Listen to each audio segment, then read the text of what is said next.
What would you say was your best memory of 10,000 and 10,001? Is there one thing that sticks in your mind? Would it be the first double head on the Royal Scot, or the first run? Well, I think the run with the Royal Scot was quite a thing. And we had so many people, I think, who didn't realise it. Because actually, you see, it was the Royal Scot, just as it was with the steam loco. The train was completely as a steam Royal Scot, except for the loco.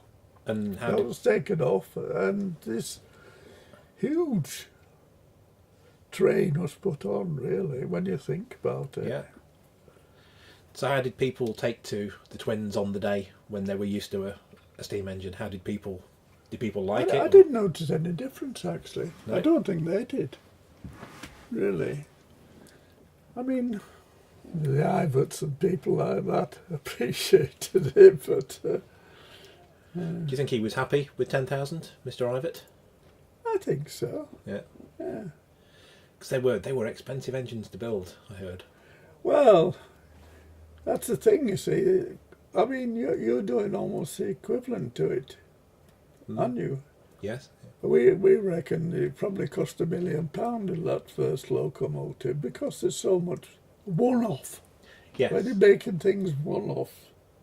But we have the benefit that you've done it before, so we have something to copy from. You were doing it for the first time. Yes, it's still expensive. And we were talking about the booklet that was given to the passengers on the Royal Scot. And you said you didn't get one? I didn't get one, no. But you got one in the end, you said? I got one in the end, yes, yeah. I don't know where it is now. It must be around somewhere. Yeah. You got it from Mr. Ivatt, he said. Yeah. He made sure that you got one. Yeah. Excellent. I think, I'm not sure whether it's Ivatt or he was one of the bosses anyway, just talking to it, sort of around. And it's had to say, oh, you're lucky I didn't get one of those. Because it's a nice souvenir. It is, yes. Yeah, they are hard to find now. I mean, I got allowance to travel first class on the trains here because of the fact I said, look, I keep meeting all these people I'm dealing with. They're all travelling first class. Now I'm saying, well, I'll have to leave you now, sort of, because I'm going in third class. Yeah. And eventually the company agreed to give me a You were saying before about on the Royal Scot, the first Royal Scot, you were giving guided tours to passengers. Just on that trip. Just on that one, yeah. And were you taking them through the nose end doors into the loco? We took them one end to the other. Yeah. Yes. And then there's about, I'd say, 5 or 6 lots of us, of 4s. We thought 4 was enough because of the noise of the engines and things like that. But you see, you had, I mean, each loco had 2 cabs on it. So you could sit down there with them and explain it all out to them. Yeah. The cab where the driver was a travel through, more or less. We took them to go through there, but we didn't stop. So there's no distraction to the driver. We insisted on that. Yeah, yeah. And they didn't start talking to the driver or anything. It's a walk through there. But it must have been a shock for the passengers to walk through the engine room, because you're right up close to the engine. Oh, yeah. I guess you were used to it, but for them it must have been... Well, there weren't the passengers. We weren't taking the passengers, really. It was only these VIPs. Okay, yeah. Of which we had three coaches anyway. There's 3 coaches for all these people.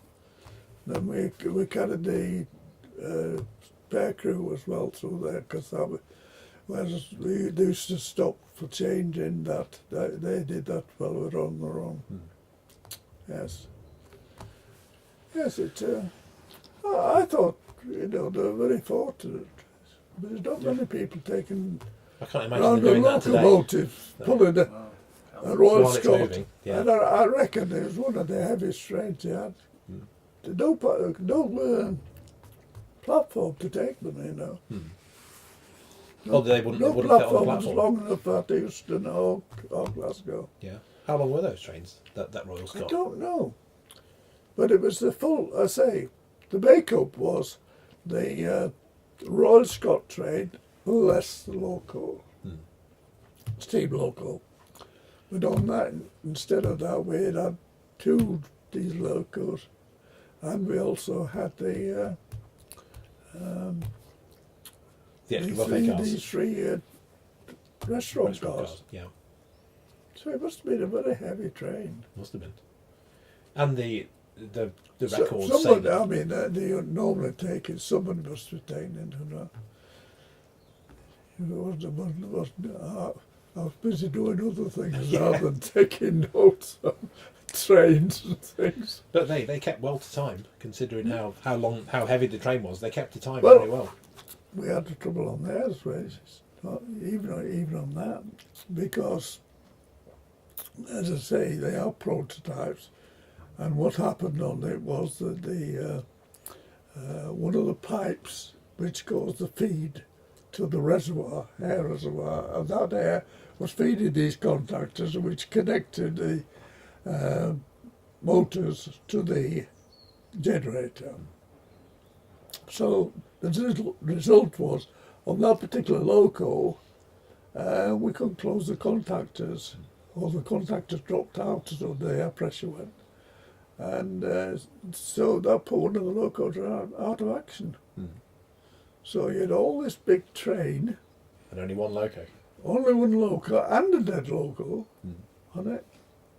Did you manage to fix it, or? And it didn't. We didn't have sharper or beat up. We used the sort of more level lines, and it kept time on that. And we kept time as well onto the sharper beat up. But it was only after we patched it up with chewing gum and anything else that we could get around in tourniquets and holding it hard up, and then somebody's coat was put over casual, like sort of over all this. So that when people went through the loco, because I was going through the loco, you see, we did this while the guides were having a coffee break. Right, yeah. That was the story. So you just covered it up with some overalls so nobody could see the chewing gum repair. So went by, so he could still go by with all this lot. He was hissing away, sort of.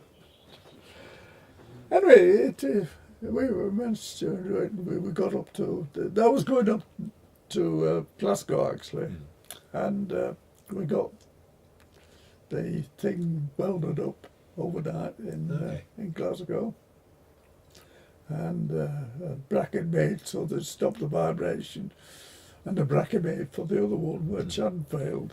Before it did. To make sure just to make sure. Yes. Taking its turn, so you know. Yeah.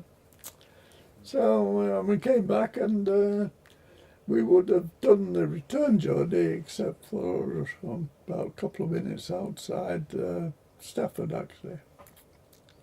A signal check. Okay. So that's. Otherwise, it was an uneventful time.